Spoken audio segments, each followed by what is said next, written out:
We're back for our UFC 322 predictions this Saturday from Madison Square Garden, New York, New York. Two title fights, two champion versus championship fights, even though, they made Zhang and Makhachev vacate their titles, which I kind of get. It's fine, keeps the weight classes rolling. But anyways, main event, Della Maddalena takes on Islam Makhachev.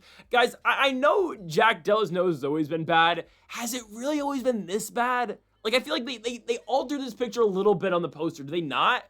Because, I've known it's always been bad. Has it really been that bad? I don't know. Anyways, Makhachev, Della main event, co-main event. Zhang Weili, how is Zhang Weili the number 2 pound-for-pound women's fighter? How is she not won? Shevchenko's won, apparently, for the flyweight championship. Again, we'll get to that later in the video. 14 total fights, though, from Madison Square Garden. Folks, before we get into the video, make sure to hit that subscribe button down below for some more UFC content here on Greedo Plays MMA. PFL returns early in December, so be on the lookout for that as well. Main channel, Greedo Plays, linked in the description down below. Daily college basketball best bets and daily NBA best bets as well. Okay, on to the first of our 14 fights this Saturday, starting things off with the newest fight. Just got added to the card a couple days ago, so we don't have odds just yet. I don't entirely know where on this card this fight will be, but we'll just start off with it. Borshchev taking on Camilo in the opener. I'm surprised Borshchev still has a job in the UFC. That sounds harsh, but I kind of I'm shocked, guys. Borshchev keeps on losing. He's been a loser in 3 of his last 4 fights. He's been winless in 4 of his last 5 fights. And I get it, his fight against Susurkaev last time he fought in New York was great. He lost to Susurkaev at Madison Square Garden by majority decision, where Susurkaev fought like a dumbass. I'm sorry, I had to say it. And Borshchev, after that, loses to Chase Hooper, gets subbed in the second round, beats James Lonta by split decision, but then back-to-back losses going into this fight. But why does Borshchev always fight on pay-per-view cards? 312 lost to Tom Nolan in Australia earlier this year. 317 in Vegas, lost to Terrence McKinney by submission in 55 seconds. And he's back again against Camilo. If Camilo has any ounce of grappling, he will win this fight. Oh, he does. Now, kind of. Is Camilo's only fight in the UFC, did not find the contender, randomly got put into a spot in the UFC Apex against Gabe Green, which makes it even more confusing that he goes from losing on the Apex, or in the Apex, to Madison Square Garden fighting against Borshchev. Make it make sense, I don't know. Camilo, though, lost to Gabe Green, went out there, was aggressive in trying to get takedowns. Gabe Green eventually takes his back in the second round, submits Camilo, but again, Camilo got multiple takedowns in that fight. That's exactly what he needs to do to beat Borshchev. Because, guys, Borshchev doesn't have any grappling. It is just well known at this point. Every single fighter that has beaten Borshchev, for the most part, has done one thing and one thing only, that's grappled. Mark DeCasey put this dude on his back for 14 and a half minutes. Chase Hooper submitted him and 10-8'd him in the first round. Terrence McKinney submitted Borshchev in 55 seconds. Guys, I understand if they put Borshchev on this card against a striker. That would make sense. Like the Susurkaev fight, that was all action. That was a fun fight. That Susurkaev, again, if he was just if he took a smarter approach to that fight, he would have won. But I get why that fight was on the card. Fun fight. I don't think Camilo's going to stand with him. Why would you? I know, again, Camilo outside the UFC, and we've seen knockouts, but he's also got a grappling game too. I know he's been subbed 3 times in his career, and those were his only 3 losses.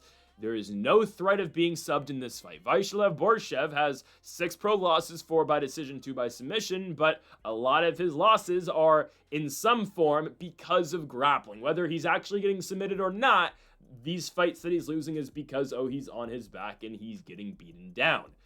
Camilo, I know, again, grappling, the grappling is a little iffy. He's been subbed multiple times in the past. He's not concerned about getting subbed by Borshchev.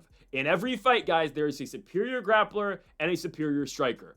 I think the superior striker here is Borshchev. I know who the superior grappler is. That's Camilo.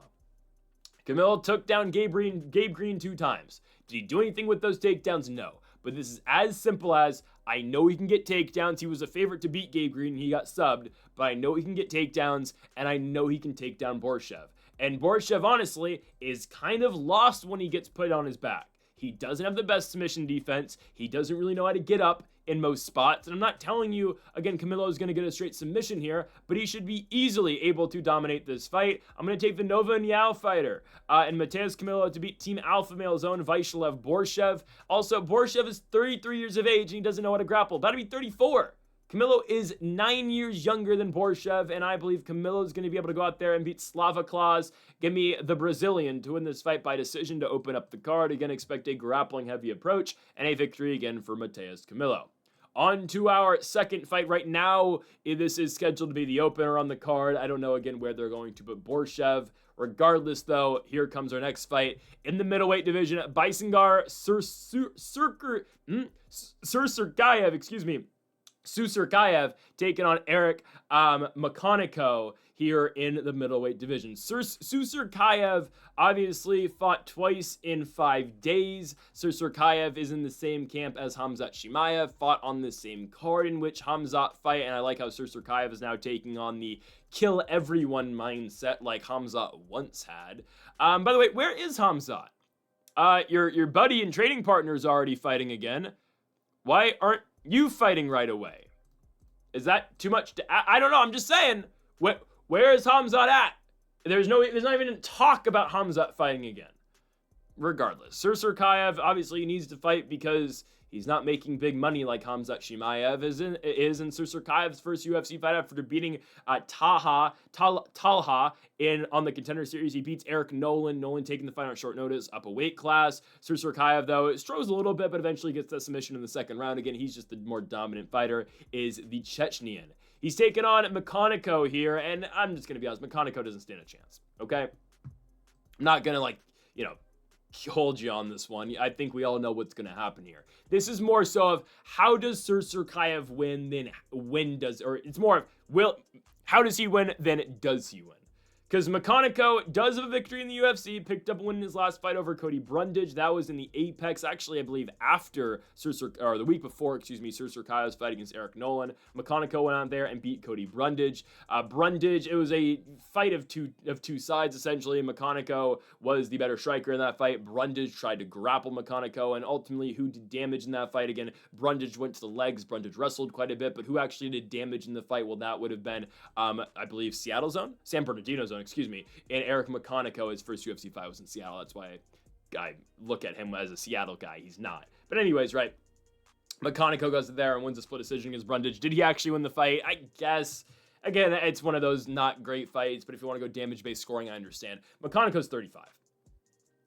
35 taking on a 24-year-old Chechenian in Susurkaev, who, again, is very active, has a good striking game, can grapple as well, like we saw in the Nolan fight. Is Susurkaev going to go on a Khamzat-type run and become the world champion one day? Honestly, I don't believe so. I don't think he's at that same skill level as Chimaev. But again, Susurkaev's 24. He has a very long and potentially bright future ahead of him. So again, the jury's still out on that. But in a fight like this against McConico, where does the American see any success? I mean, McConico's lost 3 times in his career. It's all by knockout. And at the same time, you have a guy in Susurkaev who can probably take him down too. I don't think Susurkaev is scared of a damn thing against Eric McConico. And since I'm sure he's seen the fight of McConico fighting Nursultan Ruzboyev in McConico's UFC debut in Seattle, getting knocked out and dropped twice in the span of 5 minutes, I believe Susurkaev is going to be more than confident in his hands in this fight. McConico's also been knocked out a couple times outside the UFC, but both of those fights, though, come in 2019. But all you really need to look at is his fight against Nursultan Ruzboyev and say, okay, Susurkaev should be able to do the same exact thing. And if Susurkaev needs the wrestling and grappling game too, it's there. Like, I have more than enough confidence he can take down McConico because I saw Cody Brundage do the same exact thing. Now, again, the decision, it's a weird one. I thought watching live Brundage won the fight. I thought it was a pretty bad decision, but who cares? Again, it doesn't matter. It was the first fight of the night, weird one. I think Brundage took that fight on short notice too. All you need to know for this fight is if Brundage can take down McConico, Susurkaev can as well. If Nursultan Ruzboyev can knock out McConico, Susurkaev can as well. So I'm going to go Baisingar Susurkaev to pick up his second win in the UFC. He's been active. This is his 3rd fight since August 12th. So good on Susurkaev for continuing to getting out there and fight. He's not going to take any damage in this one, so let's get him back out there January, February-ish. Susurkaev beats Eric McConico. And you know what? I hope he does try to pull a Khamzat here, at least early Khamzat and fun Khamzat Chimaev. I hope Susurkaev wins and says, you know what? I want to be on the next pay-per-view card in Vegas. Because he should win quickly. Get him back out there, get him on the Merab, Piotr Jan card, and keep him active. That's what I want to see out of Susurkaev, and then I can fully buy into this guy, right? Give me Susurkaev, first round knockout victory over Eric McConico. On to our third fight of the night, we move to a matchup in the strawweight division. And oddly enough, guys, this is gonna sound crazy, but a fight that actually may have title implications, not immediate title implications, but somewhere closely down the line title implications between Angela Hill and Fatima Kline. Now, obviously, I'm talking about one fighter in particular for future title aspirations, and I think we all know who we're talking about. We are talking about Angie Overkill Hill. Come on, now, obviously, I'm joking. It's Fatima Kline. Fatima Kline, I think, eventually is going to find herself in a title fight very soon. I've detailed the strawweight division multiple times since Mackenzie Dern has become the champion, and since I thought Mackenzie Dern was going to win the title, and I've looked at the weight class and said, okay, I don't know who the hell they're going to have fight for the belt next. It seems like it's going to be Tatiana Suarez after a boring win over Amanda Lemos. It seems like the first title defense for Dern's going to be Suarez, which I think Dern wins, but maybe not. I don't know. It's weird. They are very limited on title challengers. And I can easily see Jillian Robertson getting a shot next if she beats Amanda Lemos in the Apex in December. Lupi Godinez, I believe, is a fight away. And yes, this sounds crazy. Fatima Kline is 2 fights away from the World Championship. If she beats Angela Hill, she's going to get put in a situation against either a Vina Janjihoba or a Yanja Noun or a Denise Gomez, who just went out there and beat Tisha Torres yesterday. She's going to get or Jessica Andrade. She's going to get one of these fights, and then it's not going to be too far of a stretch to say, okay, should Kline be getting a title shot? Now, I'm not just saying this because, she's a, prospect and she's 2-1. Kline actually is a very good fighter. She passes the eye test. Her only loss in the UFC is up a weight class at 125 against Jasmine Jasdavidius. Jasdavidius beat her by decision. I know, again, Jasdavidius just lost her last fight in Canada to Manon Fior. But regardless of that, Kline back-to-back victories at her natural weight class of 115 pounds, beating Victoria Dudikova by TKO, head-kicking Melissa Martinez in her last fight as well over in Nashville, Tennessee. This is her third fight of 2025, and it should be her third victory of 2025. Now, of course, she has to pass the Angela Hill test. A very daunted challenge that up-and-coming challengers or prospects always have to try to go out there and get done, right? Because Angela Hill, we've seen her so many times turn away up-and-coming prospects. Lupi Godinez, Emily Ducote, Denise Gomes, Luana Pinedo, Ketlin Souza. It's just what Hill does. At the same time, though, she will fight up-and-coming prospects and lose. Let's look at a fighter like Tabitha Ricci, Yasmin Lucindo in her last fight. It is doable. And Fatima Kline possesses every possible strength in order to beat Angela Hill. Angela Hill's not beating Fatima Kline. I'm very confident in saying that, guys. There's a difference between fighters like a Ketlin Souza or a Luana Pinedo, who, could be up-and-comers, right? Might be able to make a run, but Fatima Kline is a legitimate future title holder. She's 25 years of age, still very young, has not even hit her prime yet. Crisp boxing, has good grappling, an all-around mixed martial arts fighter, and a fighter who, again, grew up wanting to be an MMA fighter. And this is, the new age of MMA. Kline has been training mixed martial arts her entire life, and I believe this is light work against Angela Hill here. Kline's going to make this look easy. Her striking is very good. Her grappling, if she needs it, is good too. Where does Hill win? I don't know where. I mean, there's a reason, right? Kline is a minus 440 favorite. I'm seeing some books as high as minus 550 for the fighter out of New York and Kline. Angela Hill will not be able to beat her striking-wise. I don't think many fighters at this weight class can beat Kline on the feet. Additionally, I like Kline's grappling quite a bit too, and we've seen Angela Hill, yes, seen a lot of success grappling-wise. We saw her submit Luana Pinedo. We saw her go to the grappling against Gomez, against Ketlin Souza. Look at her last fight, though, against Yasmin Lucindo. Lucindo did the exact opposite. She was the one putting Angela Hill on her back, and she, didn't win the fight purely because of the wrestling. It was just a big third-round effort out of Lucindo on the ground, but it was a factor in it. I don't think Kline's going to shoot a takedown. I think Hill's going to have to, but I think Kline's going to turn her away. And Fatima Kline will easily win this fight. Another factor as well, Angela Hill's 40, soon to be 41. Again, the Angela Hill test has been fun. She's had, I believe, the most fights in women's UFC history. This will be her 29th walk into the UFC octagon. I can almost guarantee you she's going to get her 30th. We'll see from there because she'll be at 41 next year. She's still ranked in the top 15, so credit to Angela Hill. But at some point in time, you're going to slow down. I know Hill, again, has aged fairly well in the octagon, but it is difficult when you're fighting a fighter who is 16 years younger than you, who's quicker than you, who has better striking, has better jiu-jitsu. This is easily a Fatima Kline victory.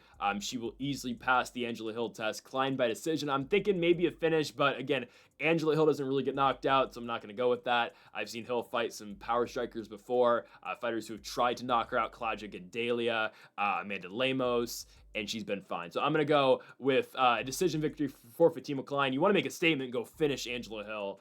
I'm going to go Kline, though, by decision. Next up, we move on to a matchup here between Pat Sabatini and Shepe Mariscal. Little surprised Sabatini's a favorite. Say that right off the bat. Mariscal is still yet to lose in the UFC, and he's a dog against Sabatini? Really? I don't know. I mean, I know Mariscal's victories haven't been, like these dominant wins in terms of like, he's knocking guys out and he's beating up-and-coming prospects, and it's not like he's an up-and-coming prospect in his own right. He's 33 years old, but really? He's a dog against Sabatini, who's 35, and, Pat Sabatini's had an okay UFC run. He's 7-2. I get it, he's on a run, but Mariscal hasn't lost yet. And maybe I'm still too harsh on Sabatini, because I remember the Damon Jackson fight really well, and Damon Jackson easily wins the fight. It doesn't last very long. It's less than a minute and a half, and Damon Jackson puts away Sabatini, and obviously Sabatini eventually runs into one. Diego Lopez gets knocked out, and yeah, again, Sabatini's won back-to-back fights, beating Jonathan Pierce and Joanison Brito, and the Brito victory is really good. Sabatini grounds Brito, literally no damage Brito's able to get off. It's a 30-26, because Sabatini puts Brito on his back, and he's got 14 minutes of control time. It's absurd. I mean, not something you expect out of a Brito fight, who's an all-action type guy who's looking to swing and knock your head off. He's fighting at the end of the year on the final Apex card. And the Sabatini victory over his JSP is good, but JSP just went on a very bad run to end his UFC career. I don't know if he's still in the promotion, but he's lost 3 in a row, and we haven't seen him since. At one point in time, I was really high on Jonathan Pierce, but now he's 5-4 in the UFC, and that was coming off of losing back-to-back fights. Pierce had lost to Brito, Onama, and then Sabatini submitted him, which is great, but how well can I really put that victory, especially with the losses Pierce had just taken? So now Sabatini gets Shepe Mariscal. Right, again, Sabatini's a 7-2 UFC fighter, but Mariscal 5-0, victories over Trevor Peek, Jack Jenkins, Morgan Chartier, Damon Jackson, and Ricardo Ramos. It's a tough style of fight that Mariscal puts at you, man. I mean, it's a wrestling heavy approach. He's got some dirty boxing. He can swing with you as well, but simply put, he finds ways to get it done. Now, again, Mariscal is going to look to take you down. He's got the judo background, and I know Sabatini's got a good wrestling game as well, so it's going to really come down to who can outgrapple the other. Now, I would say Sabatini's more of just a straight jiu-jitsu base in terms of wrestling base. Well, the opposite for Mariscal, more again judo throws and whatnot. I mean, hell, again, he broke Jack Jenkins' arm on a judo throw where Jenkins posted, and obviously, I guess, like kind of Jaden Daniels-esque, right? Posts and then breaks his arm. Obviously not the horrible pop that Daniels had last week on Sunday Night Football.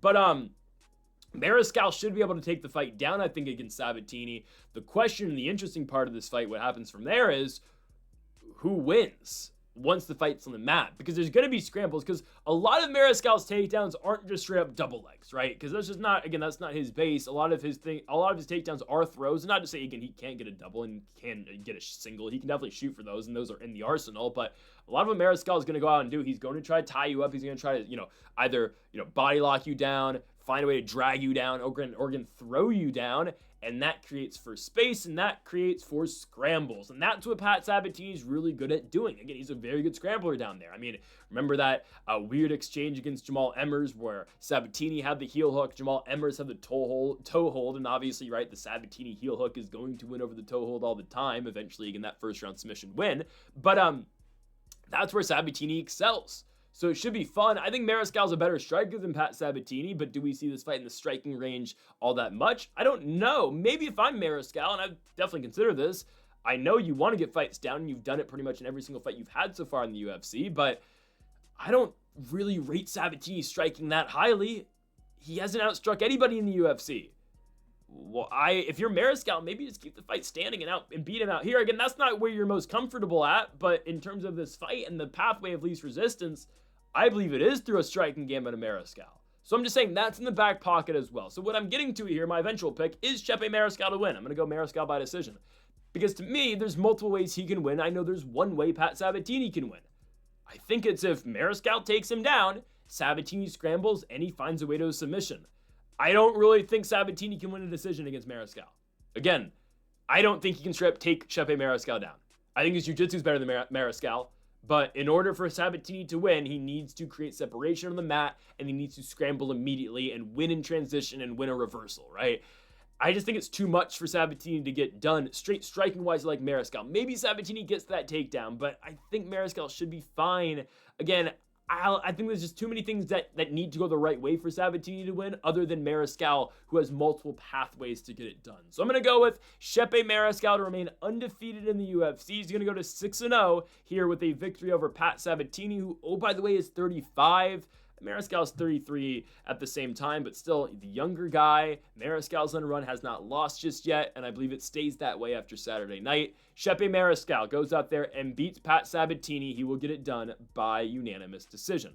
On to our next one, and it's a matchup between GM3, Gerald Meerschaert, and Kyle Daukaus in the middleweight division. GM3 continues to fight in the UFC. Keeps on getting fights. Guys, is this the end of the Gerald Meerschaert run? And well, first of all, why is GM3 already back in the octagon? He got knocked out less than 3 months ago. Guys, GM3 got knocked out less than 3 months ago, and he's already back before Hamzat. Guys, GM3's already back in the octagon before there's even been talk about a next Hamzat opponent. And I'm not trying to rag on Chimaev so much, but legitimately, is that guy ever going to fight? There's been no talk about, the only talk about Chimaev since he's won the belt is he's responded to a fake RDR Twitter account. Oh my goodness. And like, who's even the next title challenger? I don't know. I guess it has to be Imavov, which is fine. Just give us the Imavov fight. Do it in France for all I care. But no, he's going to sit on the sidelines, and Imavov's going to have to fight somebody else in the meanwhile. He's going to have to fight either Hernandez. He's going to have to fight for Hernandez, I think. Oh my. Anyways. Why is Gerald Meerschaert fighting again? To me, this seems like, again, this is the end for Gerald Meerschaert. Like, he knows this is his last fight, so he's just going to go back out there and do it one more time, collect another payday, go to Madison Square Garden and fight Kyle Daukaus. Maybe they give him one more, but I just question, why is he already back in there? This guy got knocked out 2 months ago, 3 months ago. Not even 3 months ago, 2.5 months ago he got knocked out against Michal Zolshashek. Felt like a bad fight for Meerschaert, right? Just on paper, every fight's really a bad fight for Meerschaert, but you get knocked out in 3 minutes, and all of a sudden you're going to take on Kyle Daukaus, who, in his first UFC run, right, he's the Darce Knight, right? That's his thing. He does a Darce choke, and that's literally his nickname is the Darce Knight, right? He's a jiu-jitsu guy, right? He submitted Kevin Holland after a headbutt. Obviously became a no contest, right? Daukaus has massively improved his striking game after his first UFC run has ended, or it did end.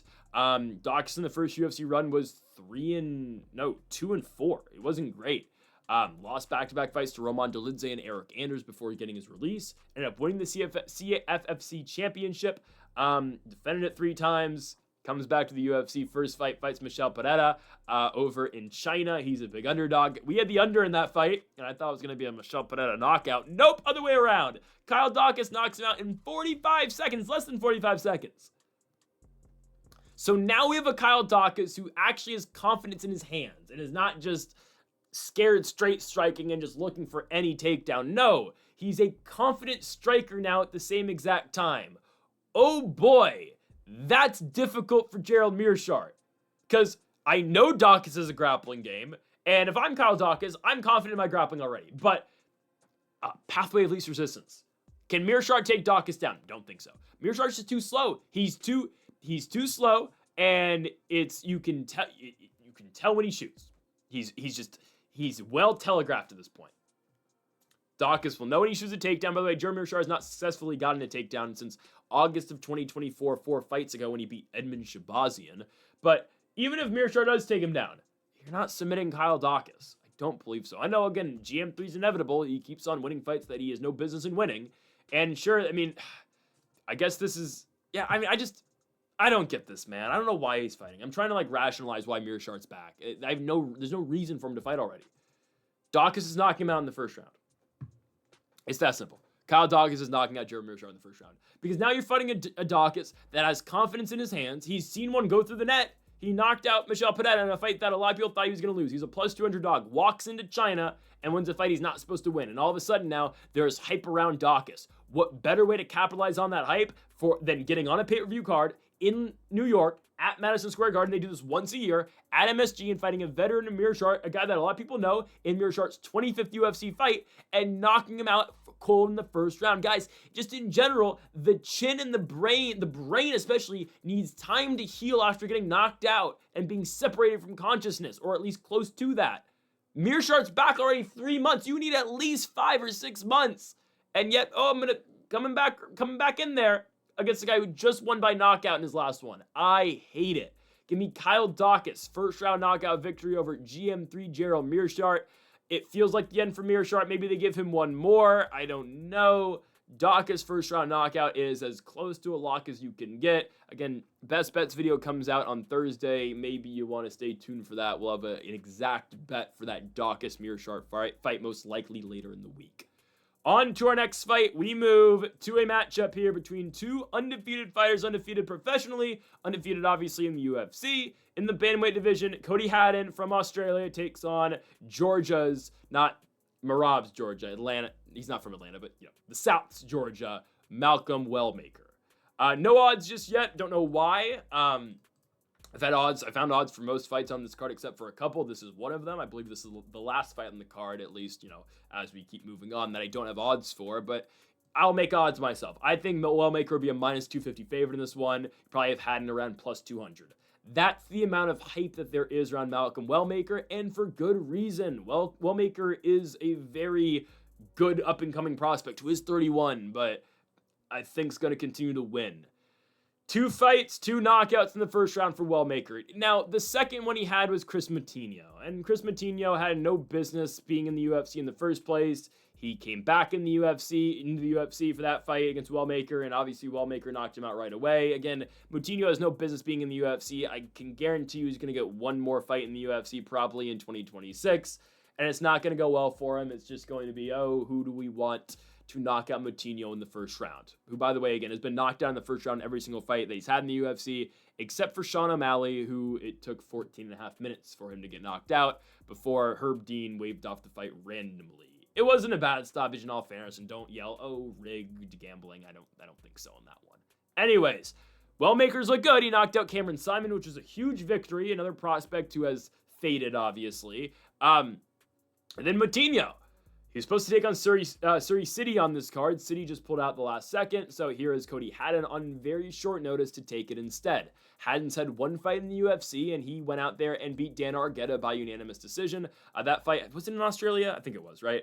That was in the Apex anyways. That was the Royval Tyra card last year, so it's been a while since Haddon's been in the octagon, but went out there and beat Dan Argueta in a good fight. Argueta was very aggressive with takedowns in that fight, attempting 24 on the Australian. He only successfully landed 4 of them in that fight, so Haddon's now got a takedown defense rate of 83% in the UFC after one fight, which is incredible. But Haddon just goes out there and outstrikes Dan Argueta. He really pours it on that third round. Not a bad fight, honestly. Haddon outstrikes Dan Argueta 140-54 in the significant strike tally in that fight. So a big-time victory for Cody Haddon. Off an entire year, and now all of a sudden you're going in on short notice against an undefeated guy who no one really wants to fight in Wellmaker. I mean, I respect it. I just think you need more than 8 days to prepare for Malcolm Wellmaker. Because, I mean, Cody Haddon, again, threw a lot against Dan Argueta, ends up out-voluming Argueta to a victory because, again, Argueta wasn't really offering much back at the same time. It was just all, wrestle out of Dan Argueta, which I get it, that's his style. Haddon throws a lot. He leaves, a lot of what Haddon throws, though. I mean, he's easily able to get hit back, at least in the Argueta fight. I saw a lot of pathways and opportunities for Argueta to potentially swing back and, do damage on Haddon. Again, that's just not entirely how Argueta fights, so that wasn't all there for him. I can guarantee you Malcolm Wellmaker is going to swing big and try to knock out Cody Haddon. So if Haddon comes out there with volume, and honestly, if you're Haddon, that's probably how you have to beat Wellmaker. Nobody's gone out there and just purely put it on Wellmaker, make him fight a dog fight in there, a back and forth not sloppy looking fight, but a brawling type fight. Maybe that's the pathway of beating Wellmaker legitimately, but at the same time, this guy's such a good striker. He's got heavy hands. He's a good technical. It's hard to be a good technical striker and also have power and knockout, striking power at the same exact time. Wellmaker blends that in perfectly. I mean, the counters on this guy is absurd. He takes every opportunity. If you overthrow, bang, Wellmaker's going to hit you and put you down on the mat. I just think it's a very difficult fight for Haddon, guys, especially on short notice. And again, that is partly the reason why there are no odds for this one, because the fight was literally just announced because of the City injury. And the City fight against Wellmaker would have been fun, too. It just would have been a lot of output. I would assume eventually Wellmaker would find that shot. Haddon's kind of the same thing, but again, with Cody Haddon, you have not been preparing for a fight. What's your window of winning this one, really? Because, I mean, again, he's not been preparing for a fight. Flying all the way out from Australia for this one on short notice. The cardio is probably not going to be 100%. I think Haddon's going to go for it early, which at the same time should make for a fun early fight.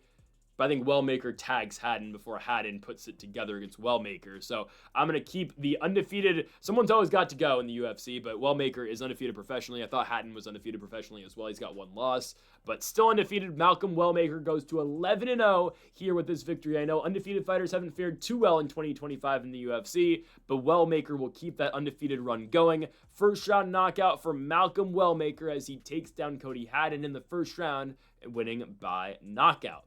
On to our next fight, and we go to a matchup in the flyweight division. It is the rematch of Aaron Blanchfield and Tracy Cortez.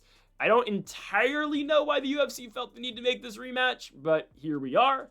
Blanchfield, Cortez. Aaron Blanchfield coming off of her last scheduled fight against Maycee Barber. It is the only fight in UFC history in which the entire fight card was planned to go on. They started the event and we're about to do the walkouts and everything of the main event. They played the promo package in the UFC Apex for Blanchfield and Barber, and before Maycee Barber could make the walk, they panned to Brandon Fitzgerald and whoever at the commentary desk. I think it was Bisping, I believe.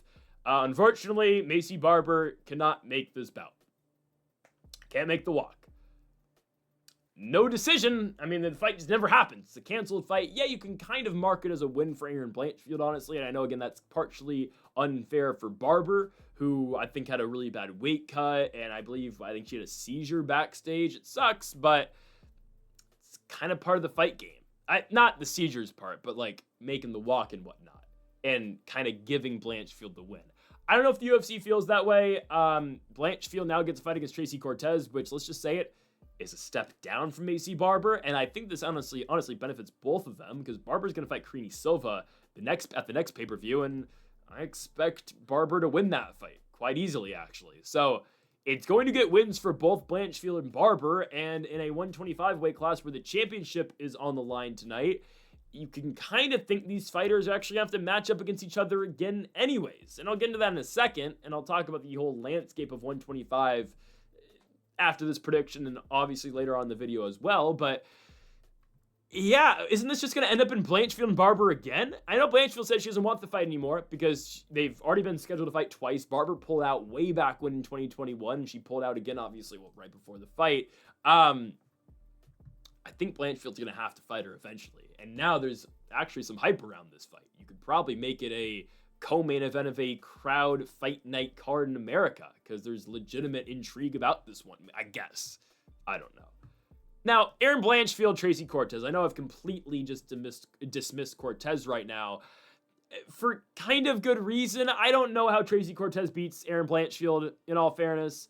Their first fight was a long time ago, and this is why they're doing it. Cortez actually won. It was back in 2019. It's one of Blanchfield's 2 losses. Cortez beat her by split decision. Guys, so much has happened since 2019. A whole global pandemic has happened. An entire presidential administration happened in the United States. It started and finished, and a new one started as well since that first Cortez Blanchfield fight. Guys, it's over 6 years ago. I'm putting absolutely nothing into that. Aaron Blanchfield has become a whole different fighter since. That was, by the way, Aaron Blanchfield's 4th pro fight, and it was Cortez's 6th, I believe, at the time, but it doesn't really mean much to me. Blanchfield's gone in and won a lot of fights in the UFC. She's 7-1, the only loss being to Manon Fiorot, who is just stuck. Fiora's lost to Shevchenko, and there are other fighters in the weight class they'd much rather fight for the belt rather than Fiorot, but Fiorot just beat Jasdavidius. I would suggest, if I'm in the camp of Manon Fiorot, go to 35. I know you don't really want to fight Nunes or Harrison, but at the same time, if I'm Fiorot, I'm calling out Juliana Pena. I'm trying to put myself next in line for a title shot, because there's a chance Amanda Nunes beats Kayla Harrison, she wins and vacates. Boom.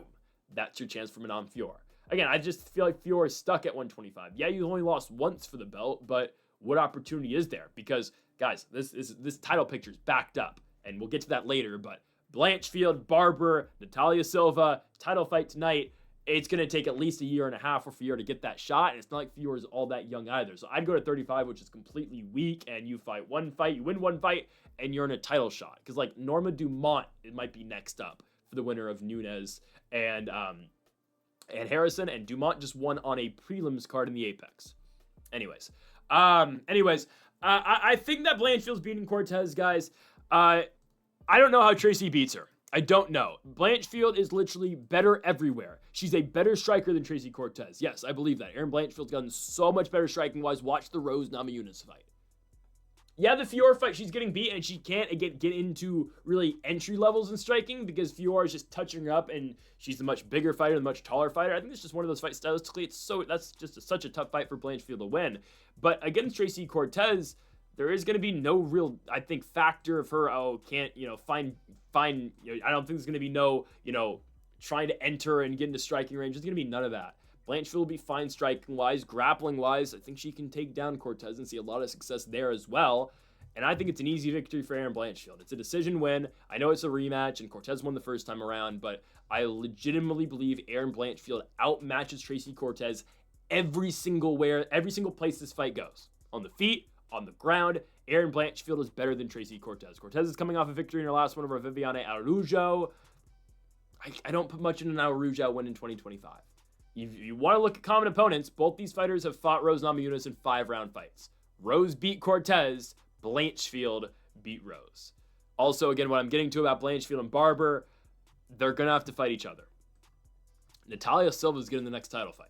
So there's nowhere for Blanchfield and Barber to go. Barber, there's a reason they made the fight in the first place, because these are two top contenders. Blanchfield beats Cortez, Barber beats Silva. It feels like they have given these two fighters, they've scaled down their opponents. Two fights they should both easily win. That means they have to fight each other next. So stay on the lookout for that. Barber obviously fights next month at a pay-per-view. Could make for actually an intriguing Barber versus Blanchfield third rebooking, but a fight that honestly needs to eventually happen. Give me Blanchfield, though, in this fight over Tracy Cortez by unanimous decision.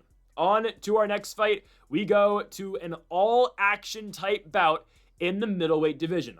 Roman Kopylov takes on Gregory Rodrigues, and I can almost guarantee you somebody's getting knocked out. That is, this is if you don't know, now you know type business.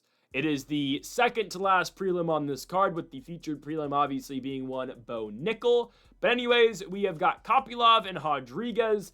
A little disappointed in Roman Kopylov. He was given a huge opportunity in his last fight in New Orleans, Louisiana, co-main event of a pay-per-view card of Holloway Poirier 3, and he's a huge favorite to beat Paulo Costa, and what does he do? He gets dominated by Borshchev. Borshchev dominates the bout, immediately knocks down Kopylov in the first round, and Roman kind of just goes into autopilot mode from there. Borshchev then easily wins a 30-27 decision, immediately putting Costa kind of back into it at 185 pounds. For Gregory Robocop Rodrigues, what a win! He just beat Jack Hermanson and put Hermanson out cold and badly knocked him out. Rodrigues stiffs Hermanson 4 minutes into the fight, picking up a huge win after losing earlier in 2025 in a main event spot in the Apex against Jared Cannonier. But Robocop has now won 4 of 5 fights, and 3 out of those 4 victories are by knockout. A first-round knockout win over Dennis Tululin, a knockout victory in the 3rd round against Brad Tavares, a unanimous decision win where used wrestling and striking, but a big win over Christian Leroy Duncan at UFC 304 on a main card of a pay-per-view. But why is that important now? CLD just spinning back-fisted Marco Tullio and knocked him out. And now CLD has legitimate top 15 hype around him. He should be in the top 15. Huge win for Robocop now in retrospect. losing to Cannonier in a very fun Apex main event, and then obviously just beat Hermansson. Hermansson was outstriking Rodrigues before the knockout, but that doesn't matter. You're seeing only striking here, guys. There's no... if anyone's going to shoot, it's going to be Rodrigues. I don't think Rodrigues will, though. I don't think so. I think you're going to see two guys stand in the middle of the octagon and trade. Perfect. That's what we want. Rodrigues is going to knock out Kopylov. I'll say this now. I think the run for Kopylov's over. I think it is. I think he had his opportunity, guys. We've seen Kopylov in big fights so far, and every single big fight he has given, he loses. Look at his record. Like, when he's fighting guys who, okay, he's supposed to be, look at the Alessio Di Chiricos, the Puna Sorianos, the Claudio Ribeiros, the Josh Frems of the world. He wins those fights. But then he gets a big shot, pay-per-view, featured prelim at UFC 298 in Anaheim, California against Anthony Fluffy Hernandez. He gets subbed. I remember that fight was so big at the time. It was two up-and-coming guys. Sorry, it opened the main card. Two up-and-coming guys, bottom of the rankings, like 14 versus 15. Two up-and-coming guys. Who's going to be that next real title or next, serious contender we can start taking seriously? It was Fluffy Hernandez. Kopylov rebuilds himself. He beats Cesar Almeida in an oddly very close fight. Beats Chris Curtis by last-second knockout. Loses to Borshchev. Now here we are against Rodrigues. I just think Kopylov's been given all these shots to really find his way up the rankings, and he's just spoiled them every single time that he's gotten them.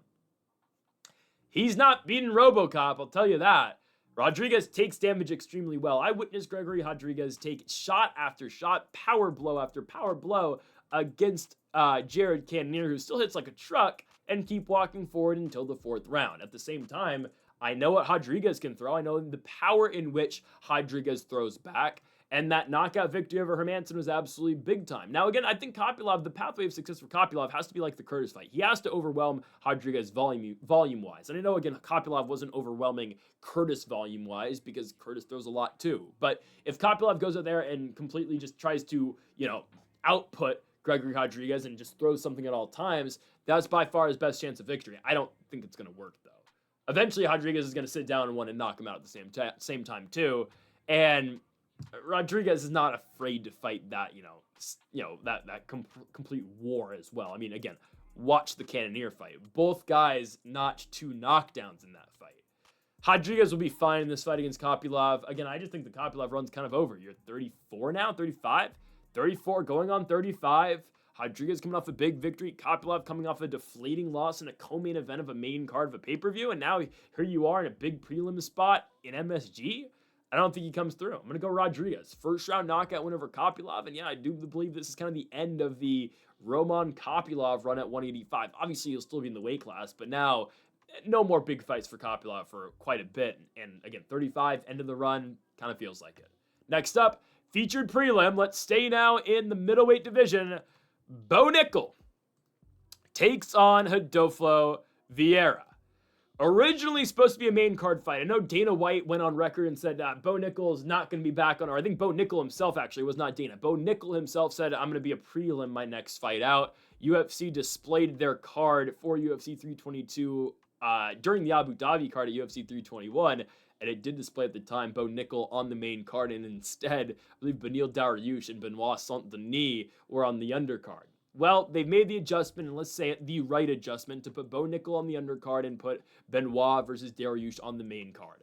And at the same time, too, put Bo Nickal on ESPN. I don't know how big the wrestling fan base is, again, the amateur/college wrestling fan base is, but put Bo Nickal on ESPN for free.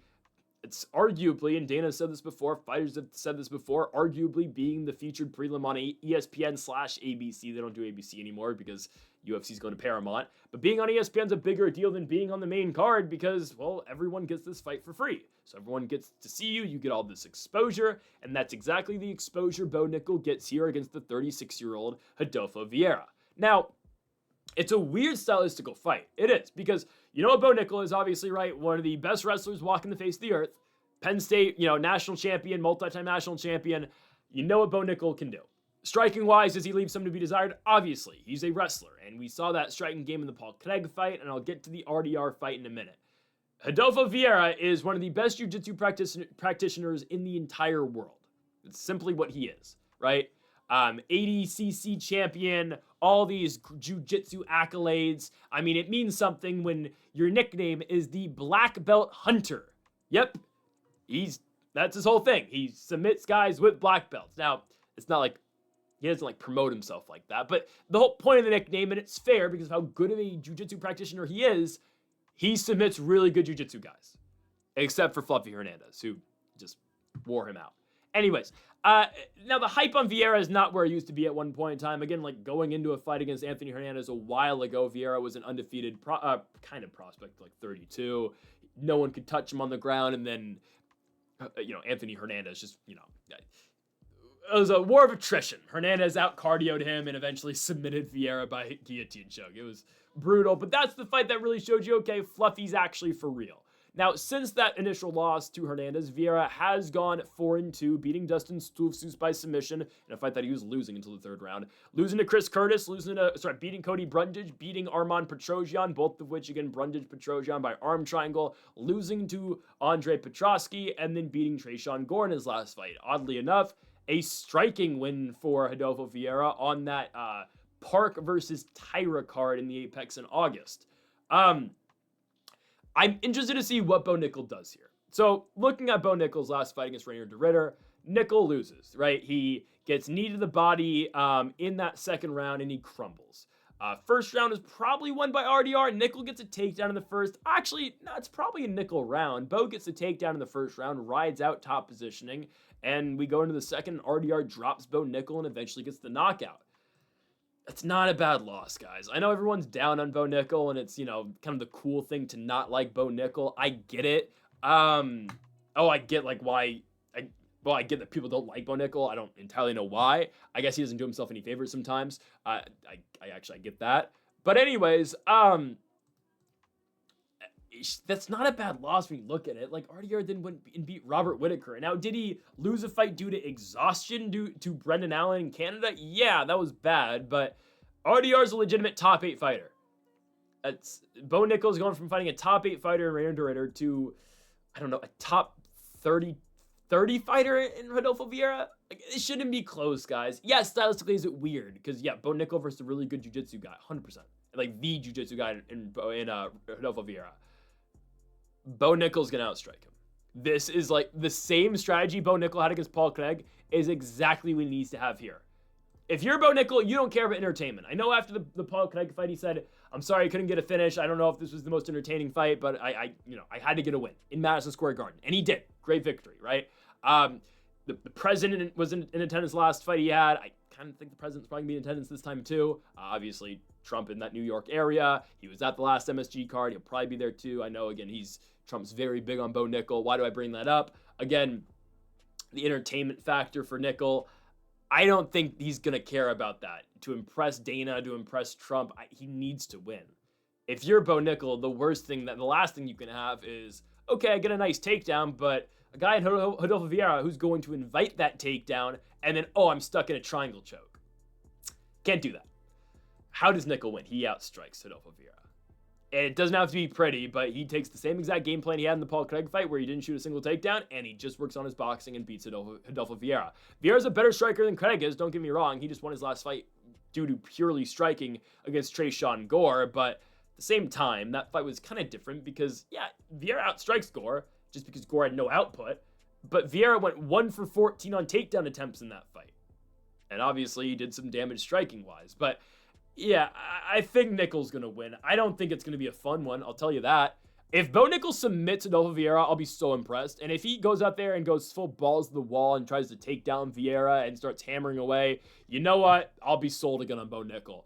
But if I'm Nickal too, at the same time, I'm not going to blame him for this. Fight smart. Win in advance. That's the name of the game. Win in advance. Get your next fight. Who cares if you're making the promotion happy? You have to keep winning.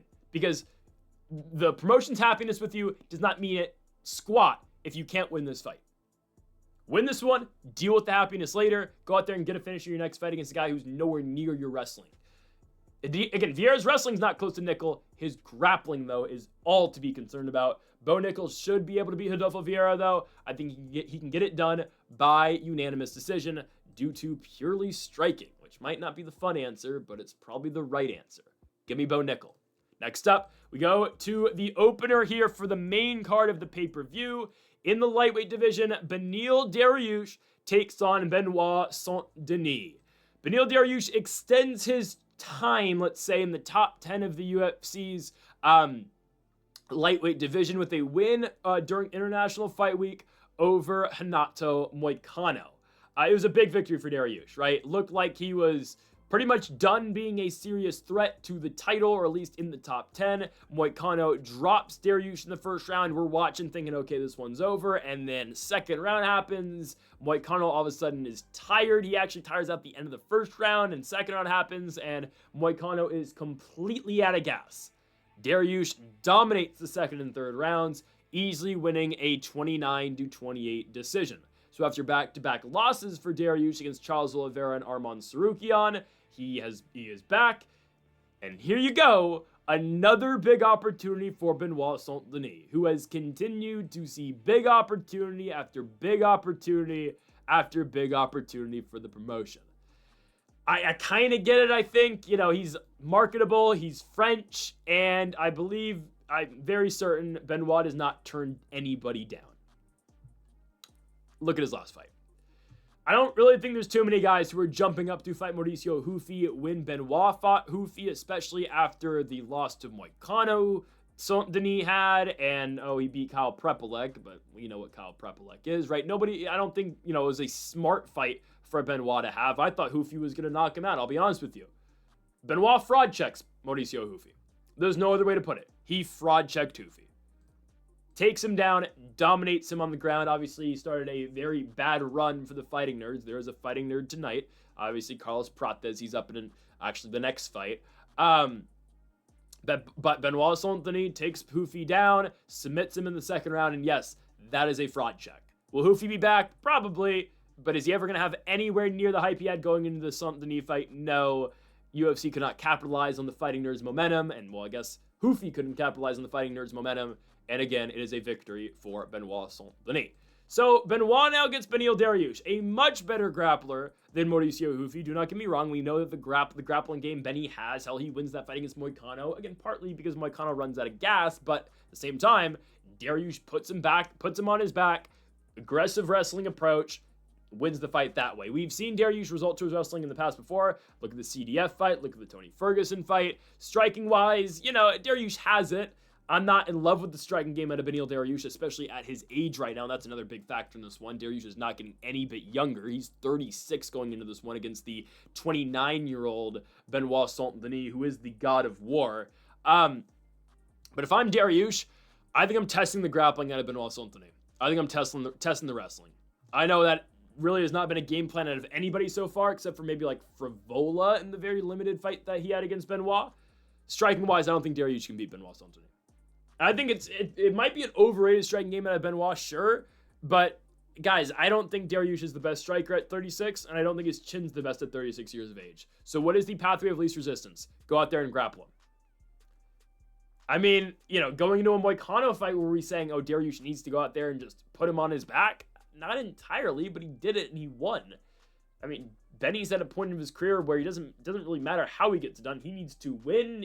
Obviously, he's still thinking title. He needs to make money, obviously. You need to get double your show money. And he's going to go out there and really I don't think he's going to adjust his fight style to how his opponent fights, but merely how he wants to fight and how he is most successful. And that's wrestling, I believe, at this point in Dariush's career. I mean, he got knocked out by Oliveira, knocked out by Arman Tsarukyan, almost knocked out by Moicano, and again, he was staring down 3 straight first-round knockout losses, and I thought that was gonna happen. Comes back, wins. Again, I think there's going to be a hesitancy into striking, so I think you're going to see a grappling approach at Dariush, but then that's going to become, all right, how does Saint-Denis fight that off? And I think he's going to be able to. So regardless, again, I know I just talked a long spiel about how Dariush is going to approach this fight and wrestle. I don't think Saint-Denis is going to let him fight that fight personally. I think Saint-Denis is going to fight off those takedowns, and I think you get a striking bout. Hate to say it for Dariush, I don't think Dariush wins a pure striking battle with Benoit Saint-Denis. I don't believe so. I think Saint-Denis is going to beat him here. Saint-Denis just going to, he has to capitalize on big opportunity against Dariush, something that Moicano was not able to do. And also, Benoit's got to make sure he can stay in a full 15-minute bout. But I'm not really concerned about a former French Marines cardio game. I'm not really concerned about a guy who I witnessed take, what was it? 150 total significant strikes against Eliseo Zaleski dos Santos at one point in time and still win the third round after that. Yeah, I'm not really too concerned about this guy walking forward and a cardio game out of him. It comes down to how Benny fights it, but how does he really beat Benoit Saint-Denis? I mean, yeah, again, is Benoit a little overrated still? I think so. I think he beat overhyped Mauricio Hufi now looking at the fight in retrospect. But Benny's 36. I mean, does Dariush... I mean, he knocked down Mateusz Gamrot, cool. But, I mean, that was a 32-year-old Dariush? 33-year-old Dariush? He's 36, about to be 37. I think Benoit's faster. I think Benoit hits harder. And again, look at the Dariush losses where he got knocked out by Charles, by Sarukian. I think Saint-Denis is going to do it too. I'm going to go Benoit Saint-Denis first round knockout. Again, I haven't been the highest on the Benoit hype, but we're going to go to it here. Give me Benoit Saint-Denis first round knockout victory over Beneil Dariush. We've just seen it already. And again, Moicano was just right there of doing it as well. I think Benoit is going to get it done. On now to our next fight in the welterweight division. Leon Rocky Edwards is back taking on the Fighting Nerds Zone, Carlos Prates. Rocky Edwards finds himself as an underdog here, trying to come off back-to-back losses, back-to-back bad losses, let's say, for the World Championship against Bilal Muhammad, and then a submission loss against Sean Brady. More on Brady in a few moments as he's the very next fight. But man, Leon Edwards, make or break. That's what it comes down to. I mean, Leon Edwards, I don't know where he is in the rankings. I assume he's still like top 3.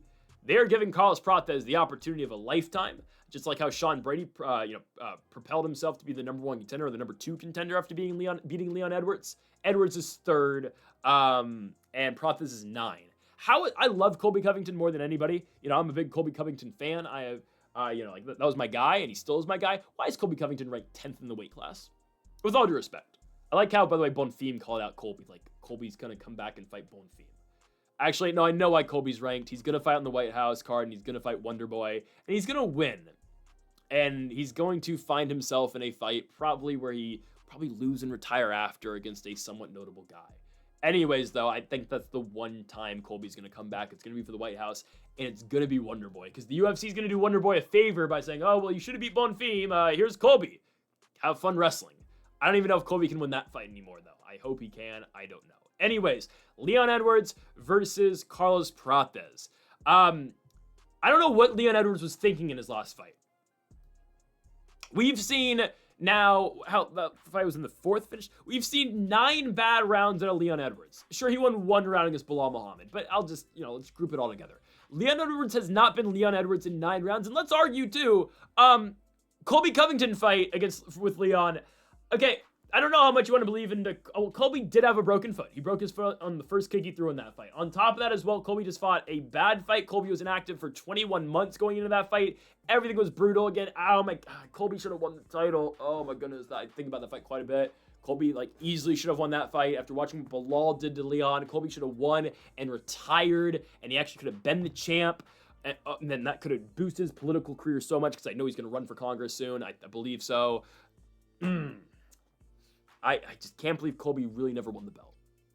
It absolutely sucks. Anyways, though, that wasn't prime Colby Covington that Leon fought, right? Everything that if Colby was in his prime, if the Colby that fought Usman fought Leon Edwards, Colby would have won the belt. That was not the Colby Covington. So Edwards has not, and Edwards, don't forget, it takes 2 to tango. Colby didn't fight well, but Leon didn't fight well either. And we want to talk about how bad Colby Covington's been recently. Colby wins the 4th and 5th rounds against Leon. He doesn't win. I think you can make an outside argument that Colby actually does win that fight, but I'm not going to really push that like I did the second Usman fight. Colby quite easily wins rounds 4 and 5 against Leon Edwards. You can kind of make the argument he wins the first round, but I won't do it, okay? But that's the thing. Colby fought the worst fight imaginable, and Leon still only won 3-2. I mean, everyone thinks, oh, Colby's washed, which he kind of is because of the Buckley fight, but still, a lot of that washed comes from the Leon fight. Colby still won 2 rounds in the worst fight I've ever seen Colby Covington fight. Like, the commentators were like, this is not a Colby Covington fight. Colby's not trying to break Leon right now. What's going on? Like, Colby still won 2 rounds. And then Leon fights Bilal. Oh, it's nighttime. It's the middle of the night. I'm not ready to fight, whatever. Bilal beats him down. Okay, you get a fight now, your time, against Sean Brady. And I witnessed Leon Edwards, who was getting mauled on the ground, shoot for a takedown in the 4th round. Basically, gave up, shot for a takedown, and you know what? I want to get choked. Pause. That's not what I was going for. You know what I mean, though. Basically just stuck his head out there and said, all right, guillotine choke, it's time. Fight over, ring, ring, ring. Sean Brady submits him. Unbelievable. I mean, why didn't he just do that against Covington? No, anyways. So Leon's going to fight Carlos Prates now. He doesn't have to fight a wrestler. Leon's fought wrestlers since 2021. It's been 5 straight fights for wrestlers for Leon Edwards. Kamaru, Colby, Bilal, Sean Brady. He fights Carlos Prates now. It's a different stylistical matchup, but guys, do we need to say this too? Like, was Leon Edwards ever that good? I mean, in retrospect, again, we can look at this run and say like, oh, okay, well, he beat, the RDA win at the time was pretty good, but he was expected to win. He beat Cowboy. Like, really, look at this Leon Edwards winning streak and look at how he won the belt. Dominic Waters, Albert Tumanov, Vicente Luque, Brian Barberena, Peter Sabata, Cowboy, Gunnar Nelson, RDA. He eye-poked Bilal, Nate Diaz, Kamaru Usman. He was down 3-1 and landed a head kick. And won that second fight, sure. Fought Colby, who didn't show up. Lost to Bilal. I think that begs the question, has Leon ever really been that good? He's taken on Carlos Prates, who just knocked out Jeff Neal with the spinning back elbow. Yeah, you don't knock out Jeff Neal. Jeff Neal is hard to put away. And that's what Prates just did. Oh boy. Prates lost to Ian Machado Gary. Sure, Machado Gary, goes out there and more volume. Gary wrestles some. I don't think Leon Edwards is going to be bringing volume, guys. And this is going to be weird because we have not seen Leon against a straight striker since Nate Diaz. At the same time, though, like that's the thing for Leon too. He hasn't done this in a while. He's always been, I gotta wrestle, gotta watch out for that, It's been 4+ years since Leon Edwards has seen another kickboxer. I don't think he's going to win this. Prates is quicker. Prates throws harder. And Leon's not going to approach Prates like Machado Gary did, where, okay, I'm just going to be big on volume here. I can wrestle if I need to. And Prates, by the way, almost won that fight in the 5th round. No, I think Prates is going to easily take Edwards. Will he knock him out? I'm going to go no. I think Prates is actually going to win by decision. But I think it's going to be very clear who the better fighter is because I think it's going to be the volume factor. Guys, Prates is going to throw way more than Edwards is going to. And Prates is going to be doing a lot more damage than Leon is as well. If it was a 5-round fight, I believe Prates would eventually get that finish. 3-round fight, though, all Prates has got to do is bank 2 rounds, and I think he's going to do so. Guys, Edwards has just started off so slow. Sean Brady was really competitive in striking with him. Bilal outstruck him. I got to go Carlos Prates here. This is an automatic pick for me. Give me Carlos Prates to beat Leon Edwards. I know you want to pick the knockout and people want to see the knockout in Madison Square Garden. I don't think we're getting it. I think we're going to get a decision victory for Carlos Prates against Leon Rocky Edwards. On to our next fight. This should be the #1 contender fight. It should be. I know Kamaru Usman's involved. I know Prates could have a say in things. Bilal Muhammad's going to be fighting Ian Machado Gary. Shavkat Rakhmanov's alive in all of this. I think Shavkat should be fighting Usman next. But anyways, this is the #1 contenders fight. It is. And I know, you might not want to give it to Michael Morales if he wins, but if he beats Sean Brady, I think you have to give Michael Morales the title shot, right? This is winner fights the winner of the main event. They should have, I know the UFC doesn't love doing this because I don't know why. It's an easy way to hype up a fight. Bring the winner of this fight in the octagon. I know Sean Brady doesn't have the biggest name. Michael Morales does not have the biggest name. How do you establish a big name? You have them do a face-off at the end of the card and promote, this is the #1 contender. These guys are going to fight in March of next year in Las Vegas. Go buy the pay-per-view next year. Go buy Paramount Plus to watch this fight. Or they're going to fight in Abu Dhabi, wherever, or Australia. I don't care, right? Go buy, you will know Sean Brady or Michael Morales by the end of the night. I would immediately tag #1 contenders fight onto this. Because Sean Brady's getting screwed right now out of a title shot. If Makhachev never went up, it would be Jack Della versus Sean Brady right now. And I will get into my fears later on in the video about the welterweight division. After the main event prediction, I'll tell you that. But Brady's getting screwed right now. This is the rightful number one contender at 170 pounds. Sean Brady's won 3 straight fights after losing to former champion Belal Muhammad. He submits Kelvin Gastelum, beats Gilbert Burns, and goes to England and submits Leon Edwards. Now I know, again, Belal beat Leon. He didn't finish him. Sean Brady goes to England. Was it Manchester or London? I don't know. And submits him in the 4th round. And again, did it look like Leon was just giving up? Kind of. Don't care. The record books don't care how you get the job done. Sean Brady wins. So it's Sean Brady now versus Michael Morales. Morales is coming off a big victory over Gilbert Burns. However, that's in the apex, and this is a high risk, not the greatest reward fight for Brady. That's why I think the UFC has told him, you win, you get a title shot, because you're doing us a favor here. You're stacking the card. You are the backup fighter for the main event, and you're going to take on this up-and-coming Ecuadorian fighter that nobody wants to fight. So Michael Morales is 18-0. Perfect 18-0, taking on Sean Brady, who's 18-1. I mean, this, you could have the title fights. Yeah, I'm so pumped for this fight. Because both these guys look great. Michael Morales beats Gilbert Burns in his last fight. Knocks down Burns 2 times in the span of 3 minutes. It is a complete beatdown. It is a one-sided, it's not a competitive fight. It's not.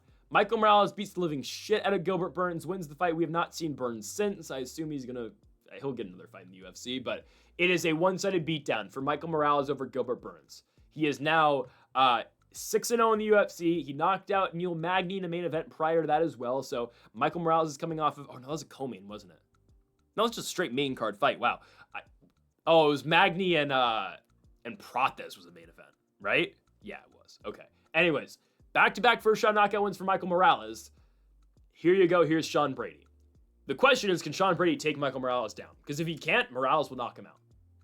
If Belal Muhammad can knock him out, Morales can too. A little bit of a different fight. It's not like Belal just one shot knocked Brady out. It was a very, grueling fight. A lot of energy being expended on both sides. Belal went in that fight with his Canelo hands saying, you know what? I'm not really scared of your wrestling. Belal stuffed everything and said, I'm going to go out here and outstrike you. And that's what Belal ultimately did. Finish Sean Brady at the end of the 2nd round over in Abu Dhabi. Main event was a Makhachev crowning of the lightweight championship. But this fight's different than that, obviously. Sean Brady, I think, stylistically doesn't match up too well with Belal because of Belal's defensive wrestling. We are yet to really see the defensive wrestling game out of Michael Morales. Yes, in the UFC, he's got an 89% takedown defense rate so far.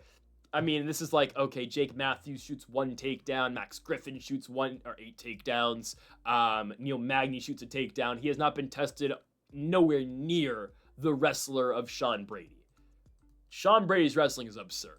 So really, the way we can look at this fight is one of the best wrestlers, if not the best wrestler right now at 170 pounds. I don't know if you want to include Makhachev just yet at 170, but the best wrestler right now at 170 versus a really good striker who's got heavy hands, who's got a good defensive wrestling game, but an unproven defensive wrestling game. Who gets it? The way I see it, again, if Sean Brady can't get a takedown, Michael Morales will knock him out. Because I think Brady's going to be a sitting duck on the feet. I know Brady was competitive striking-wise against Leon Edwards. I think very highly of Morales. He's just completely untested. Because a Gilbert Burns fight in 2025, for as good of a win and a legend that Gilbert Burns is, he's like 37, and I don't put much into that victory anymore. So good on Morales for winning it, but that's his best win. If he beats Brady, I mean, you can't deny the guy anymore. He's the next title challenger. Sean Brady wins. Again, it's a huge risk fight for the guy. He's fighting, number 8 ranked Michael Morales when Brady's the number 2 or 3 contender. So it's as simple as Brady can get a takedown. Huge reach and height advantage, by the way, for Michael Morales. Morales is going to have 3 inches of height on Sean Brady and 7 inches of reach on Sean Brady. I find that a little interesting and could play a factor in determining a winner in this one. But I think Brady's going to get that takedown. And again, Morales is unproven. Nobody's really just put Morales on his back yet. That's what Sean Brady's going to do. And Brady will submit Michael Morales in the 1st round. That's what's going to happen, guys. Again, if Morales wins, I'm going to completely be all in on the Morales hype train. I'll tell you, yes, this guy is going to fight the winner of JDM Makhachev, and I'm pumped for it, because if he wins, it's going to be a very fun knockout and a really good-looking knockout. I just don't think he gets it, guys. I think Sean Brady's going to go out there and just go wrestle heavy, and I think he's going to submit Michael Morales very early on. He's not going to give Morales the chance to knock him out, is essentially what I'm saying. I think we need to remember, again, who and what Sean Brady is. This is the best wrestler in the weight class with some of the best jiu-jitsu in the offensive wrestling, grappling. I don't want to say pure jiu-jitsu, but you know what I mean. Like, great top control, great power submissions in terms of like arm triangles and whatnot, guillotines. Kimuras are in the bag as well. It's a Henzo Gracie guy over there in Philadelphia. Really good BJJ gym. I'm going here with Sean Brady. I think Sean Brady's going to get this one done, and I believe he's going to submit Michael Morales in the very first round. So that's your next title challenger, man. It's Sean Brady versus the winner of the main event. More on the main event winner in a little bit. But first, let's go to the co-main event for the women's flyweight championship of the world. Valentina Shevchenko defends the 125-pound championship against the former champion in Zhang Weili. So they make Zhang Weili to, vacate the 115 championship to go up and fight Valentina. In turn, we have a Mackenzie Dern world champion, which, you know what? Mackenzie fought well against Vina Jandiroba, so good on her. And I did accurately predict. As immediately when that fight was made, I thought, oh, Dern's the champion. And she did exactly that. She won her rematch against Jandiroba. But now here comes Zhang Weili up to 125 pounds. I have a couple questions, like what happens if Zhang Weili loses this fight? Does she go back down to 15 and fight Dern, or does she stay and try to get another shot against Shevchenko? I don't know. I don't think the UFC, honestly, knows that answer either. I don't know if Zhang Weili knows that answer herself. Well, no, she believes she's obviously going to win the fight. Valentina is in her second reign with the championship, right? Lost to Alexa Grasso, had the draw against Alexa Grasso, then beats Alexa Grasso, only to defend her championship in her first title defense of the second reign against Manon Fiorot. We were all over Shevchenko money line on that fight. She was an underdog, and Shevchenko won. I saw that the entire way, Valentina winning that fight. But now she's going to fight Zhang Weili. Valentina's 37. Zhang Weili is 36. We are in need of some young and fresh blood here at, talent here at 125 pounds. And we're going to get to that in a little bit in the next reigning defending world champion at 125 pounds for a very long time. Just you wait. But this is going to be interesting because this is a fight that's been talked about for quite a bit. Zhang Weili ran through 115 pounds with the exception of Rose Namajunas. It's the only fight she couldn't win. She beat everyone else at 15. She beat Joanna twice. She beat Andrade. She beat Carla Esparza. She beat Amanda Lemos. She beat Yang Zhou. She just beat Tatiana Suarez. For some reason, she couldn't beat Namajunas. Which always made me wonder, too, why did Rose never try to go back down to 15? She's been fighting at 25 all this time, and Zhang Weili's been the champion. I know she's not anymore, and now they're in the same weight class again, but I don't know. Like, Zhang Weili's beaten everybody, but she could never get over the Rose Namajunas hump. Just saying. Shevchenko coming off the win over Manon Fiorot. A good win. Knocks down Fiorot. Wins at 3-2. I thought it was a pretty easy 3-2. I'll say this now, though. I don't think she beats Zhang Weili. I don't know. I'm not going to hold you anymore. I don't think she can beat Zhang Weili. Zhang Weili's too good for her. All around, Zhang Weili is the best pound-for-pound fighter in the world in the women's weight classes. I don't know if you picked up on it at the very beginning of the video. I went, number 2 pound-for-pound fighter. And exactly, I don't know how she's the number 2 pound-for-pound women's fighter in the world. She is the number 1 pound-for-pound women's fighter in the world. Guys, if Zhang Weili stuck at 15, she'd never lose down there. Tatiana Suarez was the next big thing. She's always, UFC wants to say, Mackenzie Dern's always been labeled as a future champion. No, kind of, not really.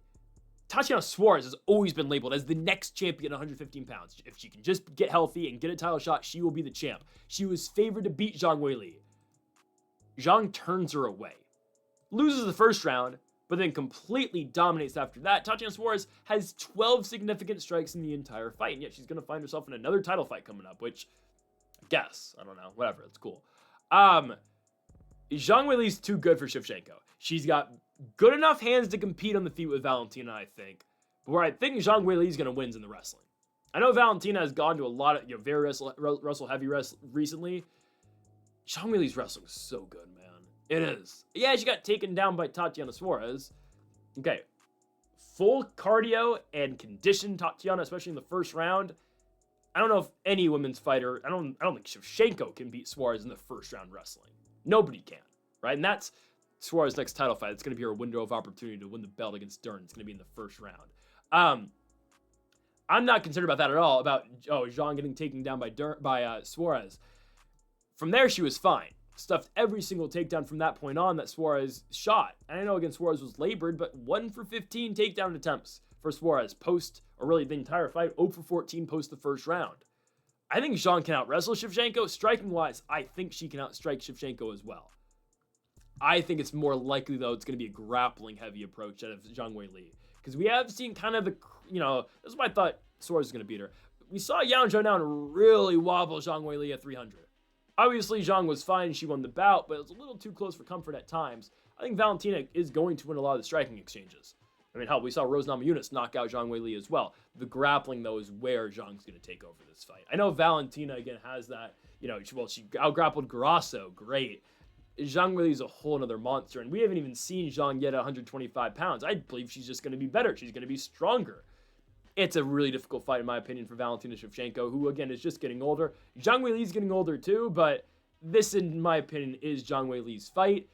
I don't think either of these two are going to be champion for a long time because, again, Valentina wins her next title defense, she'll be 38. Zhang Weili will be approaching 37 for her next title defense, and you know who it's going to be? The rightful champion. Again, this is what's been going on. This is why we're talking about, Blanchfield and Barber are going to have to reschedule their fight because this is holding up the weight class. Because you know who's been deserving of a title fight for the longest time? Natalia Silva. She beat Alexa Grasso and dominated Alexa Grasso at 315. Oh yeah, the same card where Shevchenko had beaten Manon Fior. It's got to be Silva's fight. I wanted originally the UFC to actually do Zhang Zhang just so Silva could get her shot at Shevchenko, and then we could do the winners of those fights fight each other. Obviously, Zhang would have beat the hell out of Zhang, and then she could have got the fight against Natalia Silva or Valentina. But you know what? As someone who has been the conductor of the Natalia Silva hype train, that's okay. She's going to fight a 37-year-old Zhang Weili next year in May for the World Championship, and she will dominate her. Zhang Weili is going to have no answers striking-wise for Natalia Silva, and honestly, if I'm the Natalia Silva camp, I'd rather fight Zhang Weili than Shevchenko. Stylistically, that fight's so much better for you. I mean, she will dominate Zhang Weili on the feet, and yes, she will stuff takedowns out of an older Zhang Weili, trust me. Anyways, Zhang Weili's going to win the belt. She's going to lose in her next fight against Natalia Silva. Again, the winner of this fight right now is just holding this belt and keeping the belt warm for Natalia Silva. Believe you me, I've been on that for over a year now. Probably about a couple of years now, actually. Yeah, we've been on this Natalia Silva hype train for quite a bit. It's going to pay off next year, just you wait. But for now, yes, Zhang Weili will be the champion before Natalia Silva can get her hands on the title. Let's go on to the main event now for the welterweight championship. The champion, Jack Della Maddalena, defends against Islam Makhachev as Makhachev looks to join the list of, I believe, is it 10 or 11 now fighters who have won 2 championships in 2 different weight classes. Obviously, not entirely the same exact thing now that the UFC doesn't allow the champ thing, but you know what? I don't mind it. That was holding up the weight classes. It's cool for the visual, and they still gave Ilya the 2 belts. They will give Makhachev the visual of holding 2 titles as well, but yeah, it's good for the UFC that we can move on in other weight classes, and we've had this whole Ilya title run at 155 while Islam's been waiting for a shot at 170 pounds. So again, with a victory, Islam Makhachev would be the 11th fighter in UFC history to win 2 different championships in 2 different weight classes. But can Jack Della Maddalena, the Australian, hold him off is the question. So Islam is coming. Islam hasn't fought in a while. I guess he did fight this year. It was in January against Renato Moicano, and that really just described the 155-pound title reign from Islam. He fought a lot of guys coming up from 45. Volk twice, Renato Moicano, and an old Dustin Poirier, who was a little undeserving of the fight. It probably should have been Gaethje's fight, but whatever. I think Makhachev, Gaethje probably would have ended up the same exact way. Who knows right now, by the way, if Gaethje's going to get that shot against Ilya, or if they're going to give it to Paddy. Who knows? I just want to see an Ilya fight soon. Can we, actually schedule that fight for Vegas in January? Please? By the way, back-to-back pay-per-views in Vegas is something. I don't think they've ever done that, at least in the ESPN era. Anyways, though, JDM versus Islam Makhachev. Jack Della Maddalena wins the belt against Belal Muhammad at UFC 315. A fight that I'll say now, I expected Belal to win. But Jack wins. It's an upset. He was an underdog going into it. 3 rounds to 2, Jack Della Maddalena wins the fight. He wins the 5th round. It was 2-2 going to the 5th.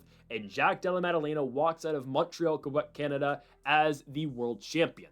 Immediately, though, you have to take on Makhachev. Now, I love JDM striking. JDM striking is good. I thought Belal was competitive in the striking range, and I thought Belal, again, won 2 rounds out of the first 4 on the feet.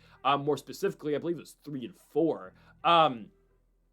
But Jack, again, is good. I mean, I know, like, you know, on Twitter, everyone's hyping up Della Maddalena right now because you can look at all of his knockout wins. You know, he knocked out Gilbert Burns with the knee up the middle, and look at all of his fights in Eternal where he's, you know, picking apart wrestlers. I get it. That's great. It is a whole nother game, though, when you fight Makhachev. Now, again, Jack Della's won 18 fights in a row. Lost his first 2 fights back in 2016. Now, 18 consecutive victories en route to winning a world championship. But Islam Makhachev, though, man. I am no fan, honestly, of the Nurmagomedov team. I'll say this now. I'm not a fan of the guys. I don't dislike them, but I'm not like one of these, you know, oh, I root for the Dagestanis all the time. I'll tell you this. I'll tell you that right now.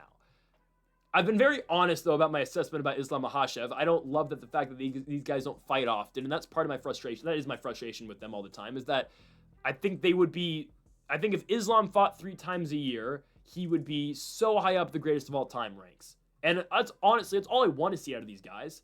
And I just want to see, you know, and that's why I'm pissed about Hamzat. I want to see these guys active, and I want to see legacies being built. And that's why, again, good on Islam. He's getting this fight to win 2 championships, something that Khabib never got to do. In all fairness, Khabib was not going up to 170 pounds to fight Kamaru Usman. That would have made no sense. But anyways, he wasn't big enough for that. Islam is, though. But I want to see legacies being built, and ultimately, that's what Islam gets to do. I've been very honest. I think Islam Makhachev is a better fighter than Khabib Nurmagomedov. I think so. I think he's the more well-rounded fighter. Legacy-wise, is he better than Khabib? You can actually argue probably yes.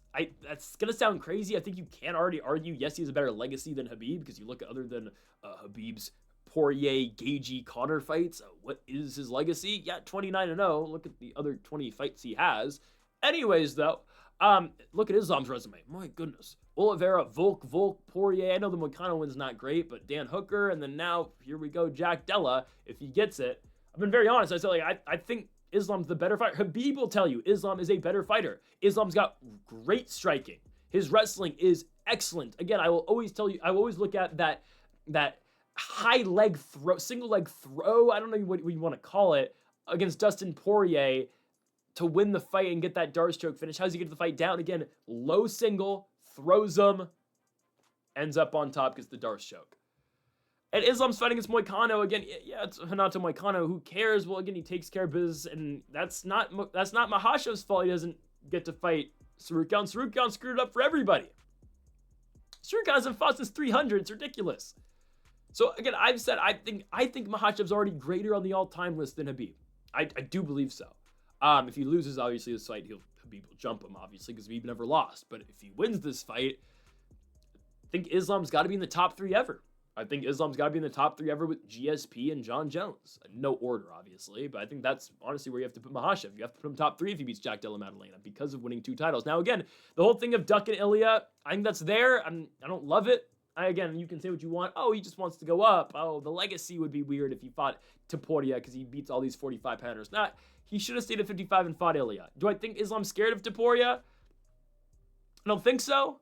But the way Topuria knocks everybody out, I don't know. Again, we'll see what happens when we get heartbroken Ilya in January. Is he heartbroken, though? I don't know. He's just back in Miami. Anyways, though, Jack Della Maddalena, Islam Makhachev. I love JDM striking. I just wonder, though, how will he be able to stuff takedowns against Islam Makhachev? You can stuff takedowns against Belal, who I actually think is a really good fighter. I'm in the minority here. I actually kind of like watching Belal Muhammad fight. His last 2 fights have been really fun, and I think his wrestling game is great. I've said this before too. The high crotch he pulls off and dumps Leon Edwards on his head when he wins the title. That's one of the greatest takedowns in UFC history I've ever seen. High crotch, starts the single, switches to a high crotch, lift, dump on his head. Beautiful stuff out of Belal Muhammad. I'm actually pretty excited for his fight against not Dan Hooker. Dan Hooker's fighting Susurkaev against Ian Machado Gary next week. I'm really excited for that fight. But Jack Della, again, deals with the wrestling out of Belal. I think Belal's fun. Is Belal a better wrestler than Islam, though? The answer is no. He's not. Who's a better striker, Islam or Belal? I like Belal. I think Belal's volume is great. Again, I've come to actually appreciate Belal Muhammad. Of course, you got to check in with Belal if you're ever going to go to Chicago. But who's got a better striking game, Makhachev or Belal? It's Makhachev. And Jack Della was life and death with Belal Muhammad. Couldn't put out Belal. I know there's a lot of, hype around the JDM camp right now. Or at least fan base wise, JDM's going to knock him out. I don't think so, guys. I just don't. I mean, guys, let's not forget, JDM was in a life and death fight against Gilbert Burns in the third round. He was winning. Don't get me wrong. He was winning. But got to finish late in the third round. Again, I thought JDM was going to win the decision. I didn't think it was, that close. But, I mean, in retrospect, people, we rewatched that fight and how people have talked about that fight, like a close fight going to the third. I thought JDM was going to win. But, again, look at JDM's run, guys. Just 4 fights ago, he's fighting Vasil Hafez. You could argue Kevin Holland beat him. I think actually that's a really good argument that Holland beat him. That gets forgotten about at the first Noche card. Holland wins the second and third rounds quite easily against Jack Della Maddalena, but everyone forgets about it. And obviously the UFC didn't want to burn Jack Della losing to Holland, so they gave the decision to Della Maddalena, which makes sense. But if you're taking that long to beat an old Gilbert Burns, and in a competitive fight against Gilbert Burns, you could not finish Belal. How is he going to finish Islam Makhachev? Makhachev striking, again, he's got good hands. Does he leave himself a little bit too, exposed to get hit sometimes? I'll give you that. But I don't think JDM's going to be able to put him away, man. And if he can't do that, what's Islam going to do? Islam's going to take you down and he's going to maul you on the ground. I mean, again, I want to believe in JDM here. I just can't. Like, I'll tell you this. I want JDM to win. 100%. I want Jack Della Maddalena to win. I'm not picking based on feelings here. I have always understood how great of a fighter Makhachev is. Even though, I'll be honest with you, I've cheered against Makhachev in every single fight he's had. Since he's, come to prominence. Since the King Green fight on, Bobby Green fight on, I have cheered against Makhachev. I've picked him in pretty much every single fight. Actually, I picked Volk. I picked Makhachev in the first Volk fight. I was a little delusional in the second fight, I'll be honest with you. But I've taken, other than the second Volk fight, which was a horrible pick, I've picked Makhachev in every single fight he's ever had. I cheer against him in every single fight, but I'm willing to realize again how good he is and the skill level that Makhachev has. Again, I think Topuria is a bad fight for him at 155. At 70, I think Makhachev wins. That's the fight I want. 55, Makhachev, Topuria. I don't think we'll ever get it there. I think Topuria will try to go up to 70 eventually to fight him. I don't think it's going to go well for Ilya. I hope he wins, but who knows. For now, Islam Makhachev will win the welterweight championship, doing what Khabib never did, and that's win 2 titles. I think Makhachev's going to be more competitive than you think striking-wise. JDM might win the striking exchanges. He probably will. That first takedown's going to change the fight. And I don't think Makhachev gets the finish after the first takedown. It's the second. Second round submission win for Islam Makhachev and new welterweight champion of the world. He'll eventually get that submission and takedown over Jack Della. And that's just going to, again, once he gets that first takedown, it's really going to affect the game plan of Maddalena because now he's just not throwing freely anymore. And then eventually Makhachev will get that second takedown, jump the back, rear naked choke, and new world champion Islam Makhachev becomes the 11th fighter in UFC history to win 2 championships in 2 different weight classes, joining Randy Couture, BJ Penn, Conor McGregor, George St. Pierre, Daniel Cormier, Amanda Nunes, Henry Cejudo, John Jones, Alex Pineda, Ilya Topuria. Number 11 will be Islam Makhachev, beating Jack Della Maddalena by second round submission. Next fight has to be Sean Brady, which I think is actually really interesting. My only problem again with, and I said this earlier, my fear about Makhachev winning the belt is that we're not going to see this title for a while now. These guys don't fight often. They fight twice a year, if that. We're not going to see the belt until the next Abu Dhabi card in August. I'm so serious. That's my fear with this. Is that okay? Sean Brady, wait 8 months. You'll get your title shot eventually. That's a guys, I think the JDM fight's fun. I know, again, on paper, the casual fan, Sean Brady, Islam Makhachev doesn't sound all that exciting. It's a fight that intrigues me a crap ton. Because how does Makhachev deal with a really good wrestler that's, going to be much bigger than him in the octagon, at least weight-wise. And I got to, again, is very physically strong in Sean Brady. Not a great striker, but I just want to see those wrestling exchanges between Brady and Makhachev. I'd be interested in that. If Morales wins, again, you have to do Morales, Makhachev next, in my opinion. Even if Machado Gary beats Bilal, I think that has to be the next fight. I don't think Morales stands a chance against Makhachev, but it would be interesting. Again, Sean Brady Makhachev's the next fight. I want to see that sooner rather than later, but again, knowing Makhachev and how these guys really approach things, he's not fighting till August in Abu Dhabi, or July in Abu Dhabi. So we'll see you there. I think they'll do 2 cards and 2 pay-per-views in July. I think that'll be Makhachev's next fight, or maybe July International Fight Week, Sean Brady main event. I don't know. We'll see, but I'm going to go Islam Makhachev, 2nd round submission, and new welterweight champion of the world. He will end the Jack Della Maddalena title reign before it even gets started. Makhachev brings one back to Dagestan, another title again for Team Nurmagomedov. Folks, thank y'all for watching our UFC 322 predictions. If you have not yet, though, make sure to hit that subscribe button down below for more. Make sure to leave a like if you did enjoy the video. Make sure to comment if you do disagree with any of the picks. We'll be back later in the week on Thursday for our 5 best bets for UFC 322 as well. Folks, thank y'all for watching, and Mamba forever.